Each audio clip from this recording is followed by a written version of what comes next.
আসসালামু আলাইকুম রহমতুল্লাহ। সবাই কেমন আছেন? আশা করি ভালো আছেন। আমি আপনাদেরকে একটা ঘাস দেখাতেছি। এই ঘাসগুলো আসলে দেখেন, এগুলো কিন্তু অনেক বিষাক্ত। আর এগুলো এমন একটা ঘাস যে ঘাস মারা ওষুধ দিলেও এগুলো মরে না। আমার জমিতে এগুলো অনেক হয়েছে। আমি এই যে হাত দিয়ে টেনে টেনে এগুলো এখন তোলা লাগতেছে। পাশাপাশি এই যে এটা হলুদ লাগাইছি, গাছ উঠতেছে। আর হলো মরিচ দিছি, মরিচ গাছ দিছি।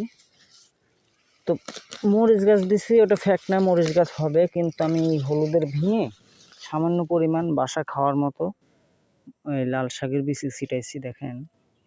যার কারণে আমি নিড়াইতে পারতেছি না। আমি যে দাউলি দিয়ে নিড়াবো, নিড়াইতে পারতেছি না এই ঘাস শাকগুলো না ওঠা পর্যন্ত। আর শাক ওঠা পর্যন্ত যদি অপেক্ষা করতে যাই, তাহলে আমার এই ঘাসগুলো আরও অনেক বড় হয়ে যাবে এবং আমার যে নিড়ানি খরচ, কস্টিংটা বেড়ে যাবে। এখন যদি লাগে 6জন লোক লাগে, তো পরবর্তীতে আমি শাক উঠার পরে আমার এখানে লোক লাগবে ম্যাক্সিমাম 10টা। 4টা লোকে 2000 টাকা বাড়তি লাগবে। এখন একটা ফসল ফালাইছি জমিতে, এটা আসলে তোলাও নষ্ট করতেও মনে চায় না, এই জন্য থেকে গেছে।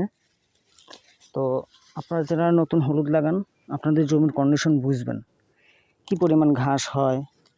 ঘাসের পরিমাণ যদি কম হয় তাহলে লাল শাক দিয়েন, আর যদি ঘাসের পরিমাণ বেশি হয় তাহলে লাল শাক দিয়েন না। লাল শাক দিয়ে বিপদে পড়ে যাবেন আমার মতো, এই আর কি। তো ভালো থাকেন। আসসালামু আলাইকুম।